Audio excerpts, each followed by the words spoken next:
존경하는 변재일 위원장님 그리고 의원 여러분, 국회에서 의원님들의 지도와 비판을 통해 국민의 기대에 부응하는 서울대학교로 계속 전진할 수 있는 기회를 갖게 되었습니다. 1년 전 저는 이 자리에서 총장의 선임, 임용은 예비 신임을 받은 것에 불과하다는 각오로 직무에 임하겠다고 말씀드린 바 있었습니다. 아직도 이러한 자세로 직무에 임하고 있습니다. 지난 1년간 노력을 기울였던 몇 가지 사안을 말씀드리기보다는 앞으로 지속적으로 추구해야 할 과업을 마지막으로 보다 큰 자율과 책임이 요구되는 국립대학 법인으로의 출범을 준비하고 있습니다. 여러 의원님들께서 이 법인 설립 과정에 대해서 우려를 표명하셨고 몇 차례 서울대학교를 방문하셨던 것을 알고 있습니다. 추진 과정에서 학생들의 행정관 점거, 직원들의 농성과 같은 사태가 발생하여 의원님들께 심려를 끼쳐드린 점을 송구스럽게 생각합니다. 저희 총체적 책임이라고 생각합니다. 학내 구성원과 더욱 진정성 있는 소통을 위해 노력하겠습니다. 그동안의 사태를 교훈 삼아서 국가 사회에 보다 가치 있는 기여를 할 수 있는 서울대학교로 거듭날 것을 다짐합니다. 서울대학교는 국정감사를 준비하면서 일부 자료에 미진한 점이 있거나 자료 제출이 지연된 일이 있습니다. 이 점 너그러이 해량해 주시기를 바라겠습니다. 의원님들께서 서울대학교가 국립대학으로서의 본분을 다할 수 있도록 지도 편달해 주실 것을 기대합니다. 국립대학으로서 국민에 대한 무한 책임을 깊이 느끼고 있습니다. 국민 대의기구의 존엄성 앞에서 숙연하고 성실하게 감사에 임하겠습니다. 오늘 정읍 출신 유성엽 의원입니다. 오늘 또 그 총장님께서 밝혀주셨습니다마는 작년에도 총장의 선임 임용은 예비 신임을 받은 것에 불과하다는 각오로 직무에 임하겠다. 이제 이것을 오늘 또 다시 한번 환기시키면서 강조를 해주셨어요. 그래서 저는 여기서 예비 신임이라는 것이 도대체 어떤 의미를 가지고 하는 것인지 이제 좀 생각을 해보는데, 지금 현재 우리 서울대의 가장 큰 현안 중에 하나가 그 서울대 법인화 아니겠어요? 그렇다면은 저는 이러기를 기대를 했었습니다. 작년도 정기국회 때 그 서울대 법인화법이 어떤 날치기로 이렇게 통과가 되는 바람에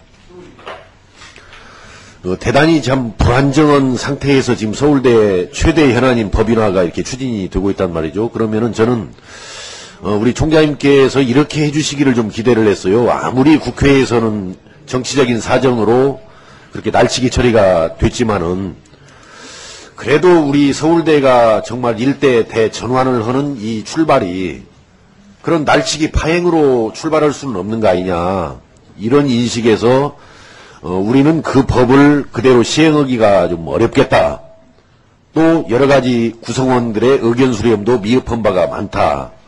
이런 관점에서 다시 한번 이 법인화법을 이런 내용을 포함해서 또 정상적인 처리 절차를 거쳐서 한번 내주기를 바란다. 이렇게 가는 것이 저는 그 서울대 총장으로서, 우리나라의 대표적인 국립대 총장으로서 당연한 태도다, 바람직한 태도다, 그렇게 보는데, 전혀 거기에 대해서는 뭐 일고의 노력도 안 하시고 그저 좀 지난번에 그냥 그 처리된 그 법률안을 집행하는데 급급한 모습을 보이고 계신단 말이죠. 그래서 과연 저는 예비 신임을 받은 것에 불과하다는 의미를 교과부 장관이나 대통령의 예비 신임을 받은 것에 불과하다라고 이렇게 보고, 다시 한번 어떤 교과부 장관이나 대통령의 확실한 신임을 받기 위해서 아주 충실한 모습으로 일관하고 있는 것이 아니냐, 이렇게 봐지는데, 거기서 그 예비 신임을 받았다라는 의미는 무슨 의미였습니까, 그것은? 저는 그것은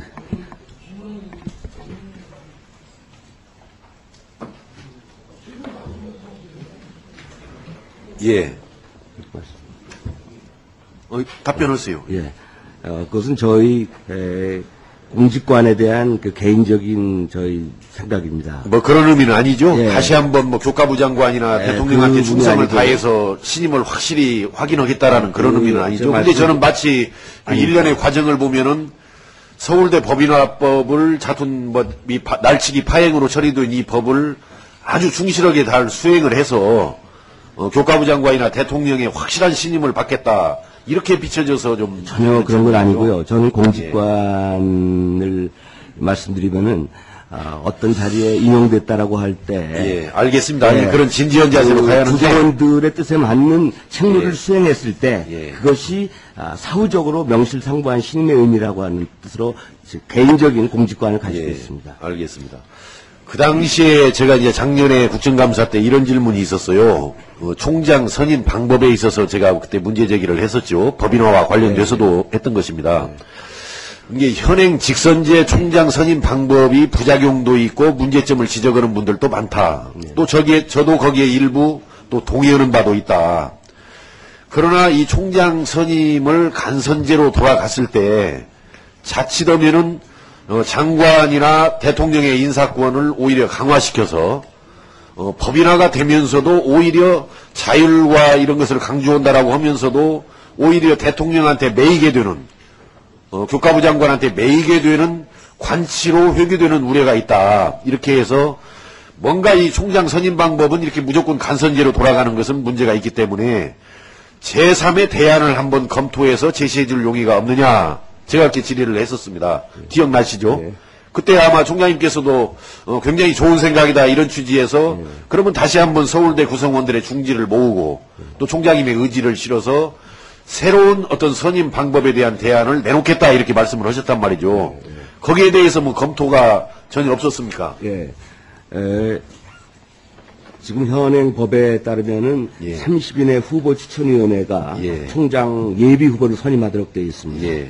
그래서 지금 이성엽 의원님께서 말씀하신 대로 서울대학교의 전통과 정신을 되살릴 수 있는 총장 후보자를 예. 배출할 수 있는 30인의 후보위원회, 선정위원회를 어떻게 구성하느냐 하는 것이 가장 근데 중요한 그건 문제였습니다. 굉장히 지금 제한적이지 않습니까? 이것은 법에서 허용된 법인에 의해서 고민이란 말이죠. 예를 들어서 이사 추천위원회를 구성하는데 이사회 추천을 몇 명으로 할 것이냐, 이사회가 추천하지 않는 위원들을 어느 정도 비율로 할 것이냐, 또 외부 인사의 비율을 어느 정도 할 것이냐라는 지극히 한정된 범위내에서의 고민이지 근본적으로 현재 서울대 법인화법이 담고 있는 총장 선임 절차와 내용을 뛰어넘을 수 있는 고민을 갖다 담을 수 있는 여지가 없잖아요, 현재.